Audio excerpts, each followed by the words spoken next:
कि आचार्य परंपरा हम लोगों की बनी हुई है। प्रवृत्ति और निवृत्ति दो मार्गों की स्थापना की गई है। निवृत्ति मार्ग में कई प्रकार के मार्गों का वैष्णव मार्ग है, संन्यास मार्ग है। संन्यास मार्ग में 10 प्रकार के सन्यासी हैं, वैष्णव मार्ग में कई प्रकार के वैष्णव हैं।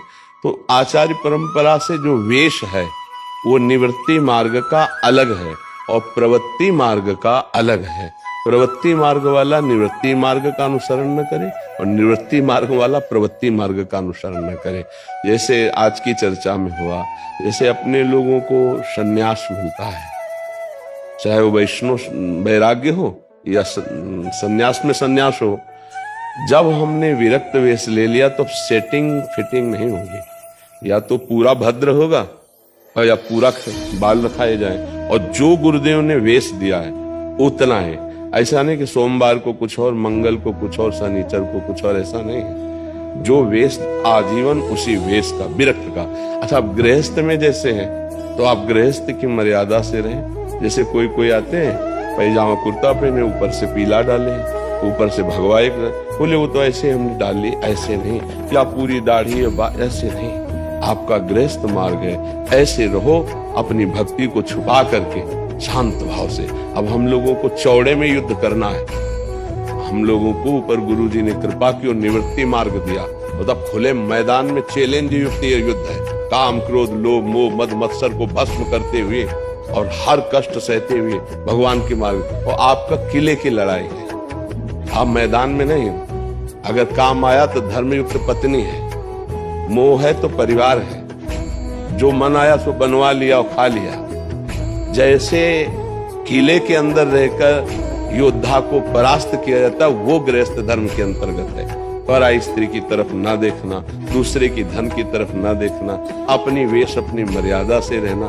तो उससे क्या होता है, इन वेशों का भी प्रभाव होता है। जैसे त्रिगुणातीत इस भाव को जगाता है। भगवा वस्त्र अग्नि सूचक है कि संपूर्ण कर्म संस्कारों को भस्म करके देहातीत अवस्था को प्राप्त होने के लिए आपने संन्यास लिया है।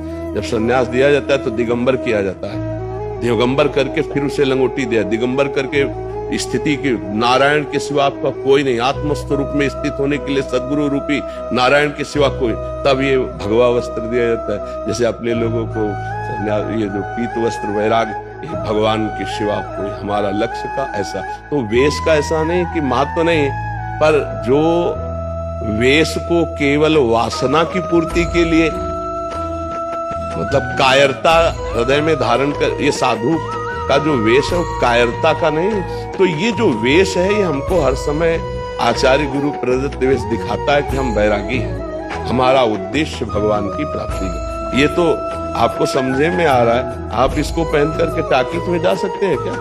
इसको पहन करके होटल में घुस के खा सकते हैं क्या? इसको पहनकर गोलगप्पा बाजार में खा सकते हैं क्या? अगर थोड़ी भी लिहाज है तो रहेगा ना कि यार विरक्त है आचार्य परम, हमको हर समय ये वैराग्य का प्रतीक गुरुदेव ने धारण का, इनका महत्व है। पर देखो असली का ही नकली होता है। कुछ कायर लोग इस वेश का दुरुपयोग कर देते हैं तो सब संतों को गालियां मिलती। कायर का तात्पर्य हम यहां से कह रहे, जो काम क्रोध लोभ मोह मद मत्सर से विजयी नहीं हुई, परास्त होकर भोगों को स्वीकार करके पाखंड की रचना में फंस गए तो गालियां मिलती हैं। जो सच्चे संत वेशधारी, उनको भी उसी लाइन में लिया जाता है। तो कहा जाता है अरे वेश का क्या मतलब है? नहीं, वेश का महत्व है, जगत पूजियत है, कोई ऐसे खिलवाड़ थोड़ी, आचार्य प्रदत्त है, वेश की महिमा है। भगवान जब वनवास के लिए जा रहे हैं तो तापस वेश और विशेष उदासी, तो हम लोगों को वही तो मार्ग मिला है, वनवासी। बचपन से वनवास का ही तो मार्ग मिला है। अब प्रभु आकर के जैसी लीलाएं, महलों में राखो चाहे झोपड़ी में वास दो, अब आपकी शरण में है। आप चाहे लाखों को प्रवचन दिलवाओ, चाहे लाखों से गालियां दिलवाओ, वो आपकी जोई जोई प्यारो करे सोई मोई भावे की स्थिति।